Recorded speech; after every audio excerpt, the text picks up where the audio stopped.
আর যে মন্ত্রী সব নিয়ে যায় তাহলে 300 আসনের দরকার নাই, এই বাজেট দিয়ে লাভ কি?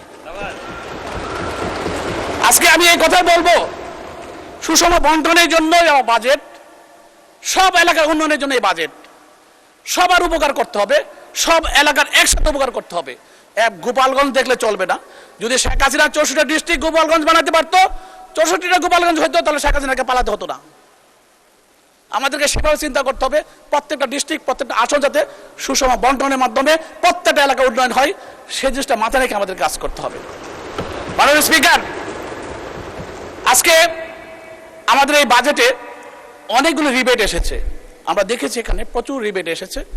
এবং হিসাব করতে গেলে আমি একটা বিরাট সিরিয়াল দেখলাম, সেখানে ইম্পোর্টারদেরকে উৎসাহিত করা হয়েছে, যারা ম্যানুফ্যাকচারিং করবে বাংলাদেশে এবং উদ্যোক্তা হবে, যারা স্টার্ট আপ সিস্টেম করবে, তাদের 10 লক্ষ টাকা তাদের অনুদান দেওয়া হচ্ছে, প্রণোদনা দেওয়া হচ্ছে।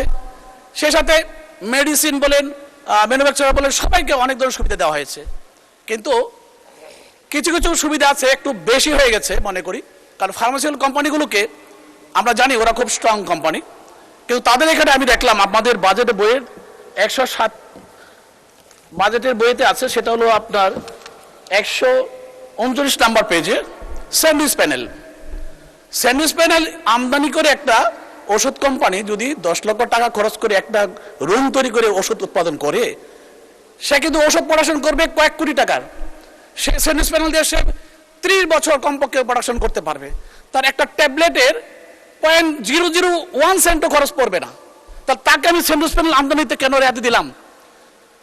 আমার নিজের কোম্পানিতে আমি সর্বপ্রথম Bangladesh sandwich panel production factory করেছি 2012 সালে, কিন্তু ফেসিস্টের আমলে সেটাকে আমি এস্টাবলিশ করতে পারিনি, কিন্তু তারপর কষ্ট করে ইন্ডাস্ট্রিটা করেছি।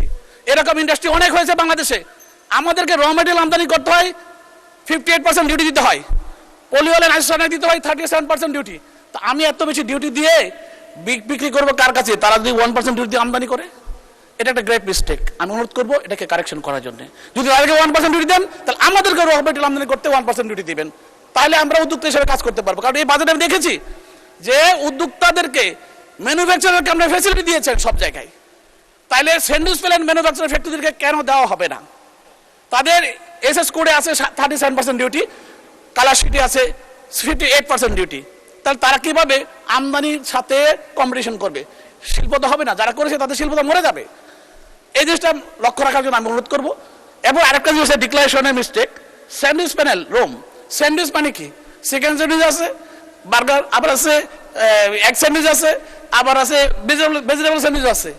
স্যান্ডউইচ মানে ভিতরে জিনিসটা কি? কালার শিটের ভিতরে পলিউরেথিন হতে পারে, রগল হতে পারে, গ্লাস হতে পারে, ইপিএস হতে পারে, এক্সপিসি হতে পারে, এক্সপেলসি হতে পারে, সিরামিক হতে পারে। আপনাদের এটা ক্লিয়ার করলেন না, কি মালটা দিবেন দিয়ে, তাদেরকে কি জিনিস আমদানি পারমিশন দিয়েছেন? আমি অনুরোধ করবো এটাকে কারেকশন করার জন্য।